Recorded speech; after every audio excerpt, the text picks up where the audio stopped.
Alright, dude! New Minecraft snapshot. This is exciting. It has been such a long time since I've had a chance to say those words.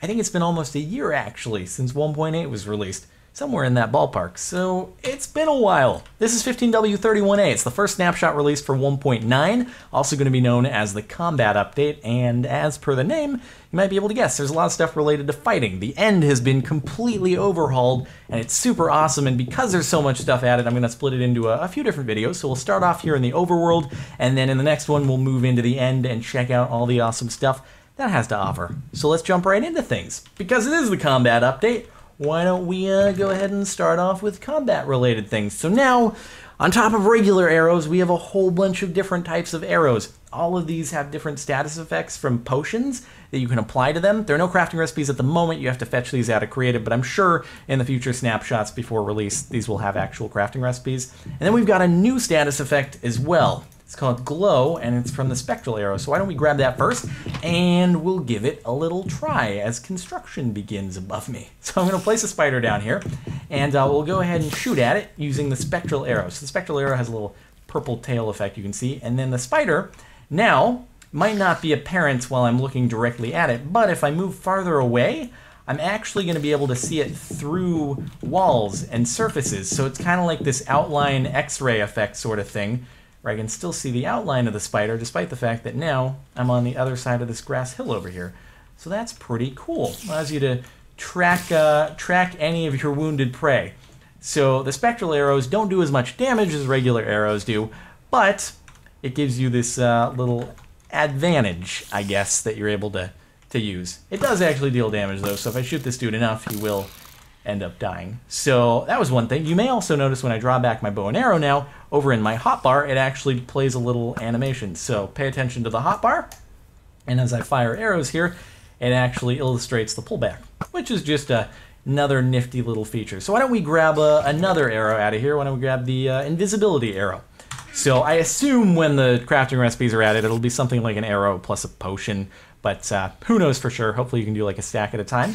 Anyway, if I shoot the spider with it, now you'll notice it actually used the spectral arrow. That's because it prioritizes things from the upper left to the bottom right, and then it also prioritizes your hotbar over that, and it also prioritizes, well, we'll get into the dual wielding slot in a couple seconds, but that too. So I'm going to switch the order here so that it's now prioritizing my potion of invisibility arrow, put another spider down, and now he's invisible.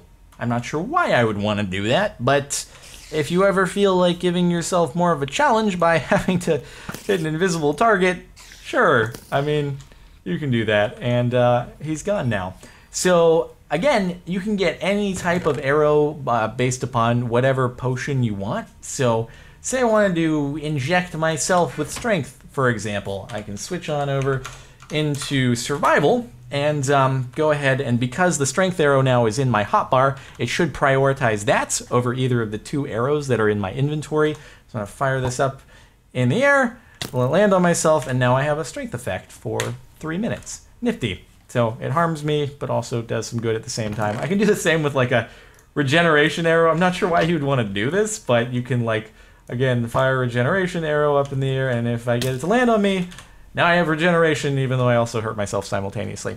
And you'll also notice over in the upper right-hand corner, you can now see what status effects you have on your screen without having to go into your inventory. So convenience, a nice little visual display up there so that you know what's going on instead of having to rely on the particles or going into your inventory. So that's that for the different types of arrows. Again, we can go through a demo of all of them, but again, I think you have the idea, except for, I don't know why, water bottle tipped arrow? I don't know what that does. It's kind of weird, but I don't know. It's a thing. So yeah, cool stuff. Let's go ahead and swap back into creative mode here. And now we'll move on to another exciting thing, which is dual wielding. So dual wielding is now something you can do. The main use for it is when you're, say, mining, and you want to use a torch and a pickaxe simultaneously. That's pretty much the main use for it. So let's see how we get this initiated. So say I want to dual wield with a torch and a pickaxe. I'm going to hold the torch in my hand.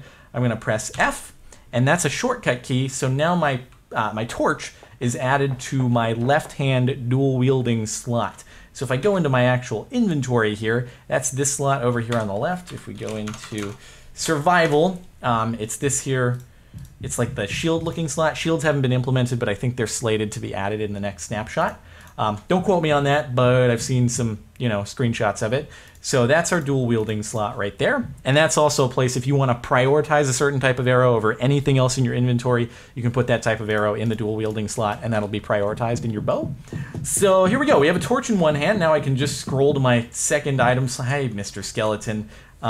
He looks a little different. We'll get to that momentarily. I'm going to go ahead and take him out really quickly. So dual wielding works best when you have one item in one hand that you're only using as left click and another item in the other hand that you're only using right click on. So torch pickaxe, for example. So let's start mining using our pickaxe with left click, and we're going to get chased by a skeleton and a spider here. Don't do it! No, don't do it! Don't do it! I'm going to dual wield and kill him. Oh gosh. All right, it's cool. It's cool. So we keep on mining, and then, oh no, it's getting dark. I'm gonna right click, put down a torch, and then I can keep on mining without having to actually swap. So pretty convenient, except that I only gave myself one torch because I'm smart. But if we switch back into creative, grab another torch, replace the cobblestone with it, we keep on mining, say we were, actually mining there. Here, put the torch back in my hotbar, or my dual wielding slot, keep mining, place the torch down, keep mining, right click to place a torch down, then, something that I think a lot of people have wanted for a very, very long time. So pretty cool stuff. Now you may be wondering, on the other hand, can I dual wield swords? Can I use a sword and a bow simultaneously? So unfortunately, you can't really do that. So let's put our pickaxe in our dual wielding slot for a moment. Now the problem is, if I try to left click now, it's going to prioritize the sword over the pickaxe, and if I right click, it's still going to block with the sword, so it doesn't really work that way. It really has to be one item in one slot is a left click item, the other item in the other slot is a right click item, otherwise it gets confused and doesn't really end up working all that well. So something to keep in mind. For example, like if I want to now dual wield with a bow, it doesn't do anything when I right click. So keep that in mind. But another really nifty feature that had pointed out to me while I was streaming is you can actually sort of have a mini map now. So watch this. I'm going to dual wield with the map, and I'm going to hold a sword, and watch this. So now I have like a little mini map in my left corner, while I can also still attack people with the sword, or I can still use the pickaxe. So that's just, I don't know, a cool little Easter egg, which thankfully someone pointed out to me in the stream. So dual wielding, that's now a thing. Most useful thing for it is, mining with torches in your hand. So pretty nifty stuff. And once again, slot right here. The shortcut for that is pressing F, but you can also just manually place something in it by dragging it there in your inventory.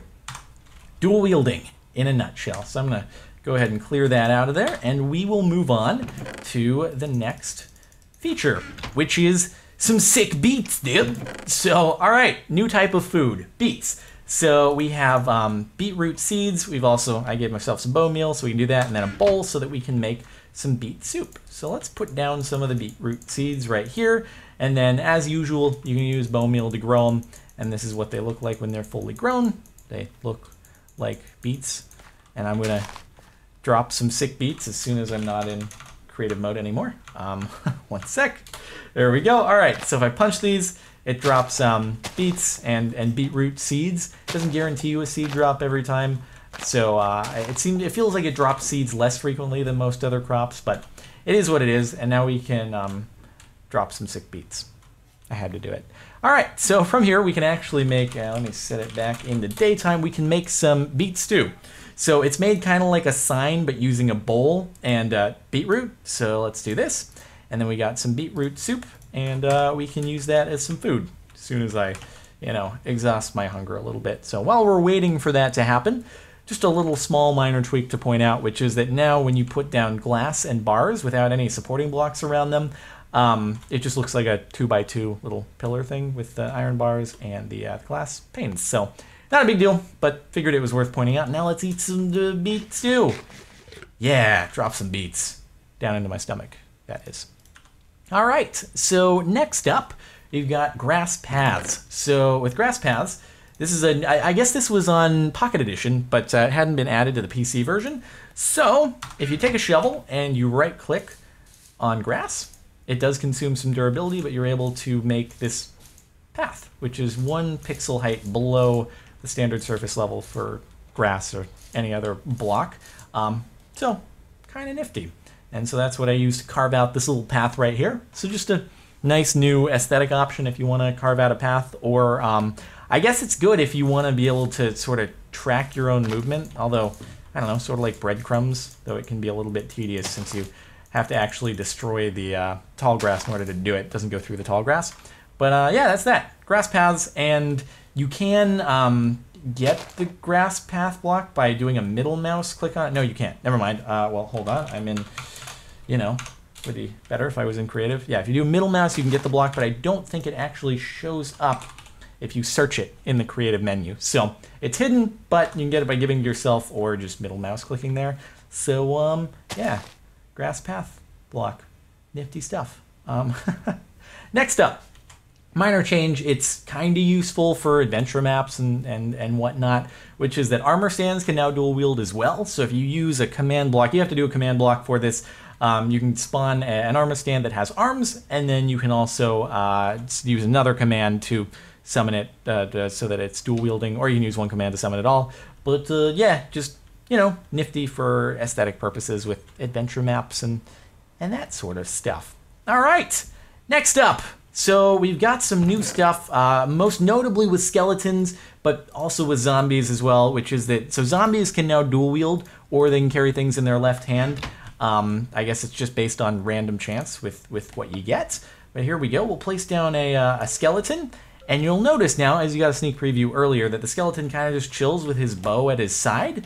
And now, if we go ahead and we switch into survival mode, and he gets angry at us. So now we've got the skeleton actually has an animation. So when he's angry, he picks up the bow, and he actually charges the arrow back, so we can see when he's shooting. If we get close to him, we don't really feel like getting super close to him. So yeah, thanks Mr. Skeleton for shooting at us a whole bunch, and now that he dropped aggro, he goes back to just holding his bow at his side. So yeah, pretty nifty, and the aggro range on him is kind of long. He's still chasing us. All right, so there we go. The bow pullback animation isn't super significant unless you're pretty close up. But he is doing it, and if we wanted to risk our lives, then we could go check it out. But for the time being, I'm going to switch back into creative mode and be safe. All right, so zombies, on the other hand, I'm not sure if this will work if I just summon a bunch of zombies.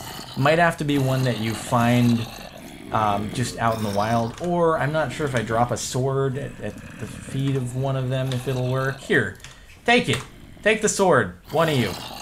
Well, regardless of whether or not I can get it to work right now, they can actually dual wield or hold things in their left hand because of the whole new dual wielding thing. So that is yet another thing to keep in mind. And then speaking of dual wielding, if you're weird and for some reason want to switch over to using everything with your left hand, there's now an option for that under skin customization. You can change the main hand to your left, which it just looks weird.